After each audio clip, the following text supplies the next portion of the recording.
and by their colors. By color red, you should know that this signifies danger, which is critical. Most times it's a malfunction indicator, or it's an emergency situation that you just have to stop. That's what those red lights indicate. Then when it's amber color, it's warning you the car could still move around on a limpo mode, where it's not fully working, but it can get you to where you can have it repaired. It will come in amber color. Most times, those are simple warning lamps, like service reminder. It's reminding you that the car is due for lubrication service or filter service or any of the services. But when it's reminding you, it doesn't mean the car is going to break down right now. It means you can still drive to where you have that service carried out. Now, those are service reminders. Then the operational lights are usually in the blue color, the green color. For instance, some people complain that when I'm driving, once I start accelerating and I take my foot off the accelerator, and a light comes on that says ECO, which is actually telling you the vehicle is in economy mode. So every time you take your foot off the accelerator, you're not accelerating, and the car is still moving. At that point, the fuel system cuts off. And so as you use the momentum of the vehicle to move around. So while you're doing that, the car is actually economizing the fuel. So all that put together is what we're going to be covering this morning. Okay, I would like to bring one particular light that's been a problem to a lot of people while driving. You know, a lot of people have different explanation to this light. Check. When it comes up on your dashboard, what does it really signify here? Because I know a lot of people have been driving with this. Some people have had different mystical explanation to it over the years. Some will tell you it's the injector light, it's the catalyst light, it's the light that you always find on vehicles that come from abroad, and all that. Some people even say the light, if it's not there, the vehicle won't run. The vehicle will not run if you don't have the light on. Now, all these are all impressions, and the only time those impressions can actually stay with you is if you don't read your owner's manual.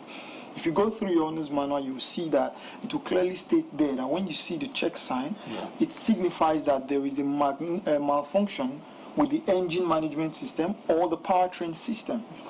Which means... Now, the powertrain system, when you're talking about the powertrain system, you need to break it down. We need to break that down, because truly, when you say engine management system, you can clearly know from the go that that has to do with the engine.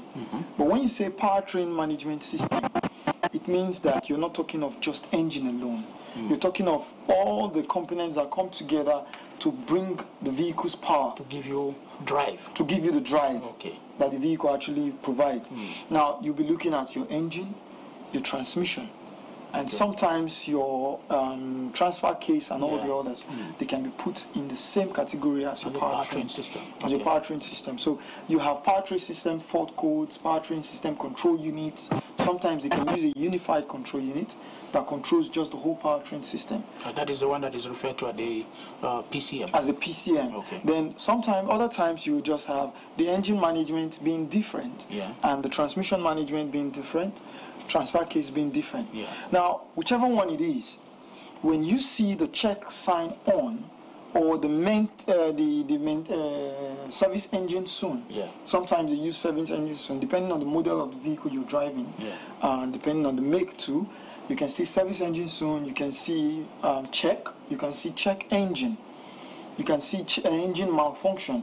Any of all these is an indication that you have a problem with the engine or the powertrain system. And the first step to take will be to run a scan. Okay, then just hold it there on the scan. We'll be back after the short break. Please don't go away. So you can actually drive your vehicle without engine oil for 50 kilometers.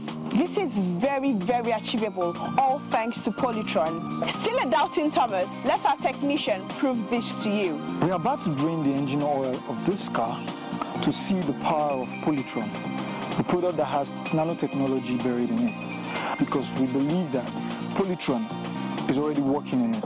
And after doing that, put the car together and we'll drive it around.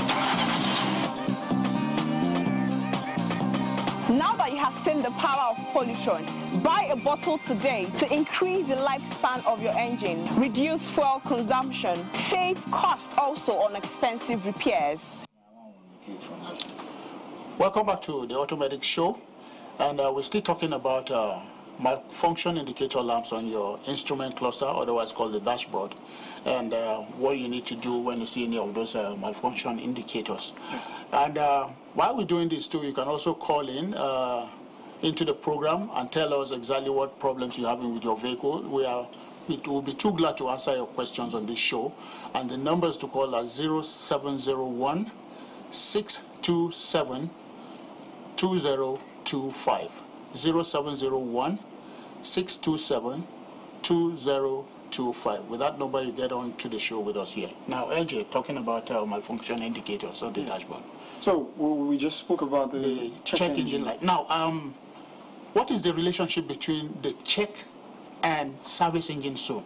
Because on some vehicles, you see service engine soon, and that is, I mean, sometimes misleading to the vehicle owner. Yeah, because the owner thinks is to go do service. Go and do a service, and after doing a service, he still sees that the service engine soon light is still on, and he's asking, but I just did the service. Now, the thing here is, before the OBD conformity and the SAE standards and all that, different manufacturers had different ways of putting this information out to people or to the operator of the vehicle.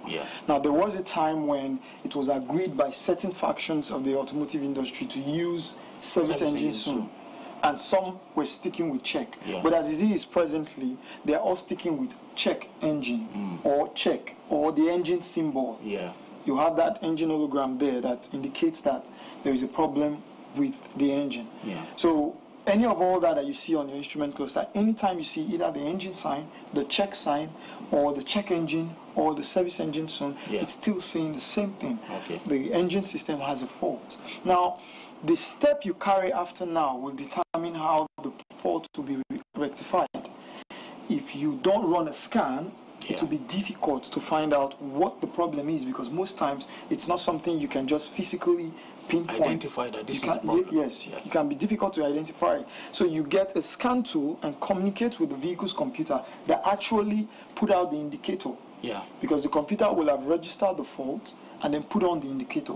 So when you communicate with the computer will give you information as regards what made it put on that indicator. So then the fix can be easy, because based on the information the computer gives you, you can go to the area the computer has pointed out and carry out a visual inspection there, and you'll find some of the components that are out of place or worn out of tolerance that you can just easily take out, have repaired or replaced, and then erase the fault code, and the light goes off. You drive around and it doesn't come back on again because the fault has been rectified. Okay, you know the reason why I'm banging on this check engine and service engine soon, because there are a lot of myths that are associated with it. But let's take this call. Someone is calling in. Hello, good morning. Hello, good morning. Hello. Welcome to Automedics. Good morning. Welcome to Automedics. My name is Benga. Benga, you're welcome. Hello. Yeah, Benga, we can hear you. Hello, Benga, are you there? Okay. Hello, Benga, are you still there? Hello. Hello. Hello, Benga, we can hear you. Hello. Hello, sir. Well, I think we're having some audio issues here. It's not hearing us properly. So, the check light, service engine soon. Before we go to the other lights, now let's just wrap it up here. Now, you are saying that the moment you see the check engine light or service engine soon, the first thing to do is to go run a scan. But I've actually seen a lot of people who prefer to change the spark plug, change the spark coils, do repairs before they go for a scan. From experience, that has always been a blind approach to rectifying the problem, because at the end of the day, you find out that probably even the items you change were not even in the list. They're not related to. They're not related to why the check engine light is on. And that is working based on assumption. Let's assume that if we change the spark plug, the light will go off. Let's assume that the light doesn't mean anything. And at the end of the day, the car parks you by the roadside. So based on assumption, you can't do anything. You have to be able to run a scan. Now let's take this call now. Hello, good morning. Hello, good morning.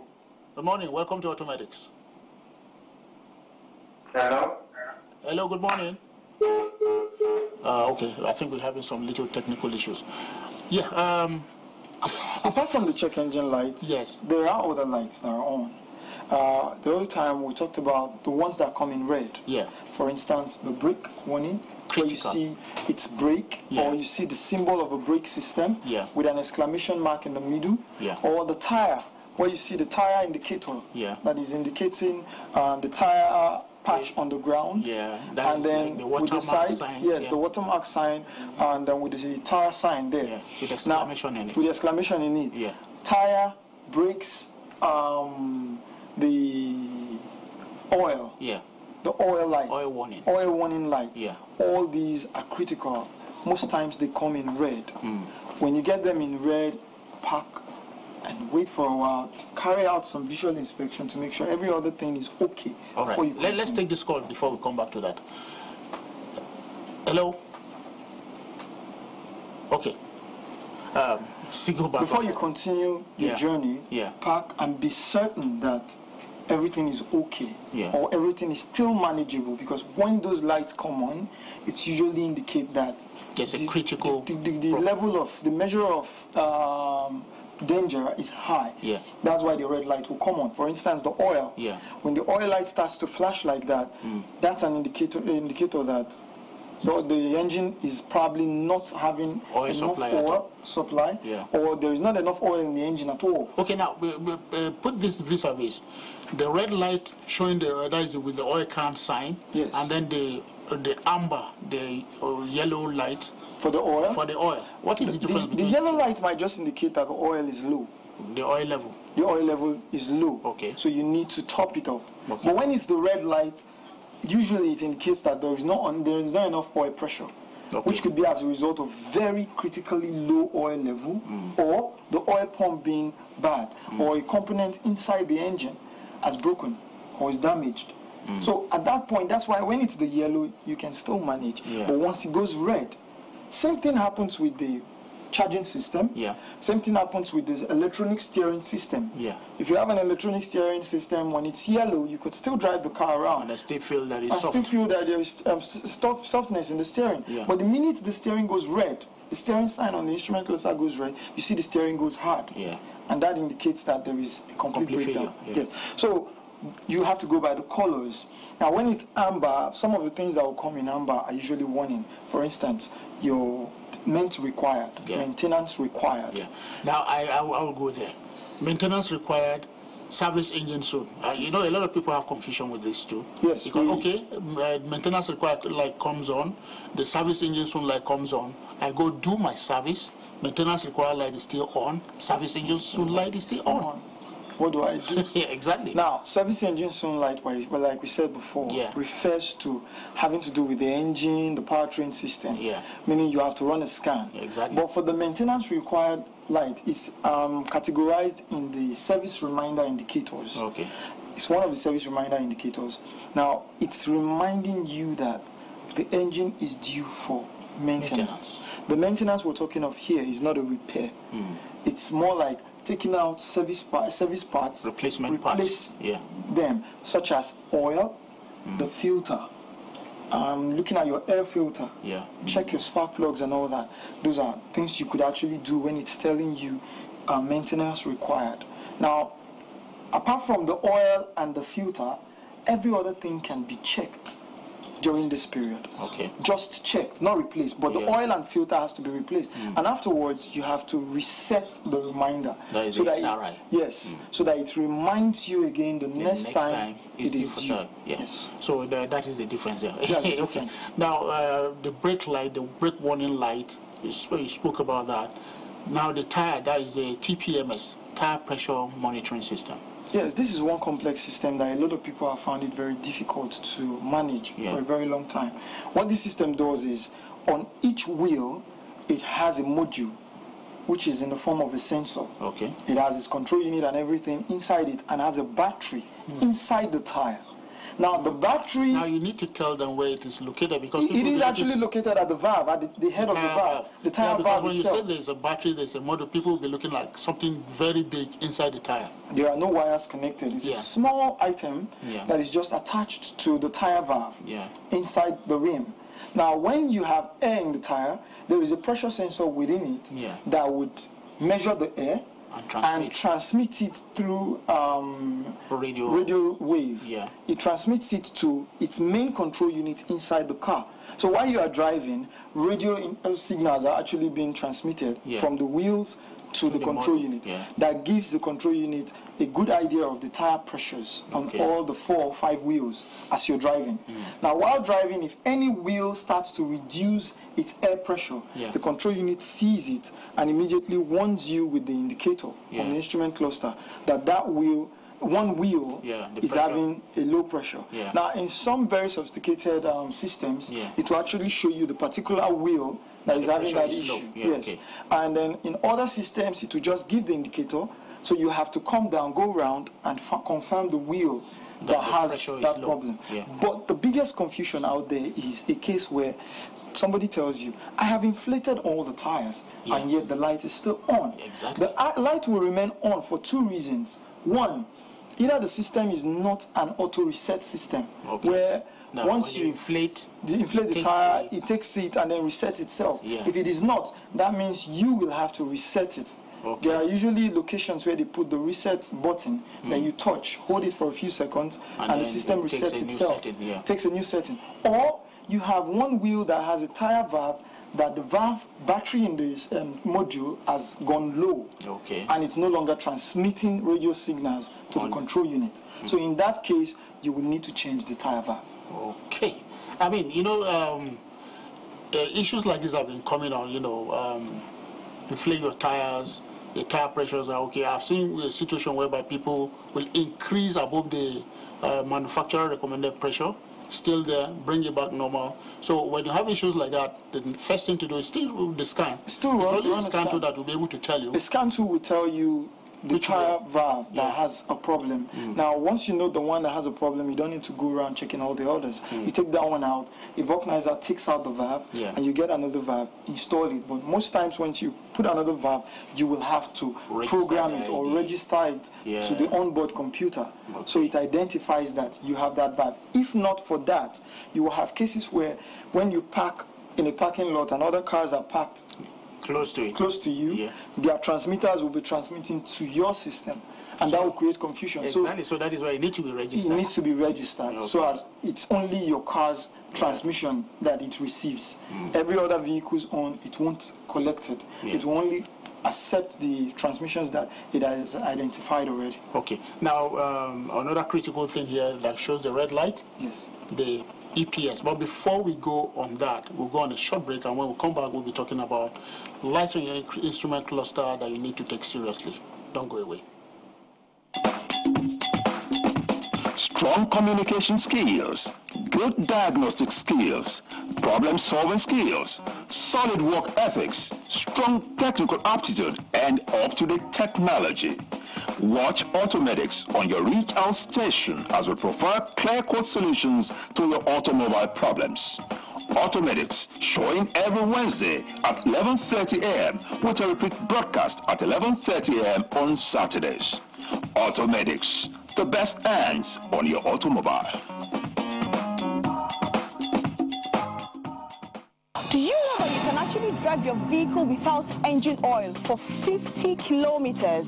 This is very, very achievable, all thanks to Polytron. Still a doubting Thomas? Let our technician prove this to you. We are about to drain the engine oil of this car to see the power of Polytron, the product that has nanotechnology buried in it, because we believe that Polytron is already working in it. And after doing that, put the car together and we'll drive it around. Now that you have seen the power of Polytron, buy a bottle today to increase the lifespan of your engine, reduce fuel consumption, save cost also on expensive repair. Welcome back to Automedics Show, and we on the last lap, let's talk about EPS. That's another indicator. Exactly. Electronic power steering. A lot of vehicles are coming with that now. Yeah, a lot of vehicles are coming with that. Even some manufacturers have even scrapped the idea of using hydraulic power steering and all the others. So they are strictly using the electronic power steering system. Now, electronic power steering system on different cars can come in different forms. The indicators can be different. Some of them will tell you EPS, some of them will tell you PS. P/S. P/S, whichever one it is, it's indicating that the vehicle has an electronic power steering system. Now, with vehicles that have an electronic power steering system, you want to know when the steering has a problem or not. Because it's no longer the hydraulic where you can look at the oil and say, oh, the oil is low, let me top it. Or there is leak. Now, what happens basically is you have your steering wheel that is motorized. This time a motor drives it to whichever direction you're going to. Now, one thing is sure here. This system works with the ABS system, which controls the wheels, which means that for the EPS to work properly, all the 4 wheel speed sensors have to be working. Now, in cases where you have some wheel speed sensors failing, that could put the EPS indicator on, whilst the ABS also is on. It will only come in amber, warning you the EPS has a problem. It's not that the EPS has a problem directly, it's because there is a wheel that has a sensor failure that is making the EPS on. So all you have to do at this point is run a scan, fix the wheel problem, EPS will go off. It's different from when your EPS comes red. When it comes red, that means there is a critical problem. Which means the EPS system itself has a problem. So you need to, at this point, run a scan as well, find out what is wrong with the EPS. Sometimes the problems can be really, really critical, up to the point where you might need to change the whole rack or change the complete motor assembly, which is usually a huge makeup of the steering column. The biggest part of the steering column actually is when the EPS is attached to it. So you change all that, then there will still be need to reprogram, recalibrate, so the system can work properly. But the idea here is always look out for that light. If the light stays on, run a scan and find out what the problem is, because when an EPS locks you up, it can be very difficult to turn. That's what I call muzzle pull. Exactly. Anyway, we just have to end it here because we have no time. Without a lot more lights on the dashboard, instrument cluster. A lot of people need to take. We've not even talked about the good ones. The good ones, but it's good we're starting with the critical ones that people need to be aware of. So. When we come back next week, we will be trying to give you more information about your vehicle. But for now, we have to go and keep viewing Automedics. There will be a repeat broadcast by Saturday, so keep it there with us and keep calling too.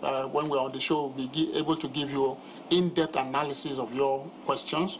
What you're having, the challenges you're having with your vehicle, we'll be able to analyze that on this program. Till we come your way again, do have a pleasant time. Bye-bye for now.